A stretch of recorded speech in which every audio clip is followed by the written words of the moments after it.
नाज़रीन, अभी कुछ देर पहले मियां मोहम्मद नवाज शरीफ साहब लाहौर के अंदर अपने कारकुनों के साथ खिताब कर रहे थे, और उस खिताब को यकीनन आप लोगों ने सुना होगा। और आपको पता है कि आज तकरीबन 24 घंटों से ज़्यादा हो चुके हैं और अभी तक इलेक्शन कमीशन ऑफ पाकिस्तान का हतमी फैसला नहीं आ सका। अफसोस के साथ कहना पड़ रहा है कि पिछले 75 सालों से ऐसा कभी भी तारीख के अंदर नहीं हुआ कि इलेक्शन हुए हों और इतने लेट तक भी इलेक्शन कमीशन ऑफ पाकिस्तान का कोई हतमी फैसला ना आया हो और आवाम को ये नहीं पता चल सका हो कि पाकिस्तान का अगला वज़ीर आज़म कौन होगा। मियां मोहम्मद नवाज शरीफ साहब अपने उस खिताब के अंदर कह रहे थे कि आपको पता है कि उन्होंने अभी तक जो गैर हतमी फैसला है 66 सीटें पाकिस्तान मुस्लिम लीग ने जीती हैं और आज़ाद उम्मीदवार जितने भी हैं 90+ सीटें उन्होंने जीती हैं। तो बाकी जितनी भी सीटें हैं वो पीपल्स पार्टी की, JUAF की और जितनी भी ये सियासी पार्टीज़ हैं इन्होंने ये सीटें जीती हैं, लेकिन लीड के अंदर जितने भी आज़ाद उम्मीदवार हैं ये जा रहे हैं। तो मियां साहब ने ये बोला कि आज़ाद उम्मीदवार पूरी दुनिया के किसी कानून के अंदर नहीं है कि आज़ाद उम्मीदवार किसी भी मुल्क के अंदर हुकूमत नहीं बना सकते। तो सबसे ज़्यादा सीटें नून लीग की हैं, तो हम चाहते हैं कि हम पाकिस्तान के अंदर सब के साथ मिल के जो है वो एक हुकूमत बनाए। हम JUAF से भी कांटेक्ट करने की कोशिश कर रहे हैं, पीपल पार्टी से भी, और जितने भी आज़ाद उम्मीदवार हैं आप सबको पता है कि वो PTI के आज़ाद उम्मीदवार हैं, तो हम उनसे भी उम्मीद करते हैं कि कम से कम 30 से 35-40 लोग जो हैं वो नून लीग में शामिल हो जाएंगे और हम लोग मिलकर एक नई हुकूमत पाकिस्तान के अंदर बनाएंगे। तो ये बात काफ़ी ज़्यादा डिसअपॉइंटेड लगी है मुझे, काफ़ी ज़्यादा डिसअपॉइंटेड उनकी इस बात ने मुझे किया है कि मियां मोहम्मद नवाज शरीफ साहब एक बहुत बड़े लीडर हैं, उनको बड़ेपन का मुजाहरा करना चाहिए था।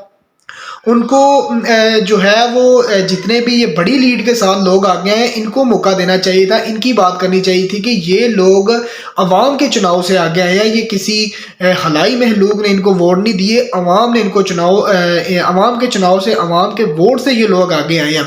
दूसरा, मियां मोहम्मद नवाज शरीफ 4-4.5 साल लंदन में रह के आए हैं, तो उनको समझना चाहिए कि इतने अरसे के अंदर 4-4.5 हज़ार करोड़ वोटर का इजाफा हुआ है। तो ये नौजवान जो है वो अपना फ्यूचर देख रहा है, अपना फ्यूचर इसको नज़र आ रहा है। आपने उस अपने खिताब के अंदर ये हमें बताया कि 98 के अंदर आपने एटमी हमले किए हैं, तो हमें पता है कि आपने एटमी हमले किए थे, लेकिन आज का नौजवान चाहता है, उसको चाहिए कि मुझे रोटी कहाँ से मिलेगी, मैंने काम कहाँ पे करना है, मेरे लिए काम के मौके कौन सी हुकूमत जो है वो मुझे देगी। तो आज के नौजवान को रिज़्क चाहिए, रोटी कमाने का ज़रिया चाहिए। तो आप अपनी पुरानी बातें जो है वो आपको नहीं करनी चाहिए थी। आपको जिन लोगों ने बड़ी लीड के साथ आए हैं सामने, चाहे वो आज़ाद उम्मीदवार है, लेकिन सबको पता है कि वो PTI के कारकुन है, PTI के उम्मीदवार है, लेकिन PTI को सुप्रीम कोर्ट ने एलिगेशन उसके ऊपर लगाई है जिसकी वजह से PTI ख़त्म हो चुकी है। लेकिन ये जितने भी आज़ाद उम्मीदवार हैं इनसे भी मेरी गुजारिश है कि यार लोटे ना बनना। एंड तक आप लोगों ने वफा खान के साथ की है, एंड तक आप लोगों ने वफा निभाई और अवाम ने भी अपना फैसला सुना दिया, अवाम ने अपना हक अदा कर दिया। लेकिन अब आप लोगों ने अपना हक अदा करना है और आपने लोटा नहीं बनना एंड के ऊपर आके। तो मियां मोहम्मद नवाज शरीफ साहब एक बहुत बड़े लीडर हैं, उनको बड़प्पन का मुजाहरा करना चाहिए। ये जो लोग लीड के साथ आए हैं आगे, इनको आगे लाना चाहिए, ठीक है, इनको हुकूमत बनाने का मौका दिया जाना चाहिए। मैं नहीं जानता कि हमारे कानून के अंदर या पूरी दुनिया के कानून के अंदर क्या इसकी अहमियत है या इसकी इजाज़त है या नहीं है, लेकिन ये जितने भी आज़ाद उम्मीदवार हैं इनको इनका हक लाजमी मिलना चाहिए। ये लोग मुंतखब करें कि हमने पाकिस्तान के अंदर एक नई हुकूमत बनानी है, ना कि मियाँ साहब आप सिर्फ और सिर्फ 66 सीटों से अभी आप जीते हैं तो आप आगे ये कह रहे हैं कि हम पाकिस्तान के अंदर नई हुकूमत बनाएंगे। तो ऐसा कतई नहीं होता।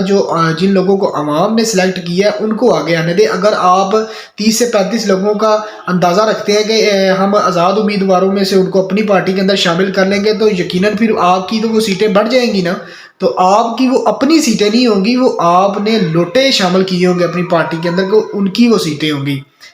तो जो है वो जितने भी ये आज़ाद उम्मीदवार हैं इनसे गुजारिश है कि ये लोग अब अहीर के ऊपर आके आप लोग लोटे ना बन जाना, ठीक है। खान के साथ अगर वफा की है तो एंड तक वफा करना।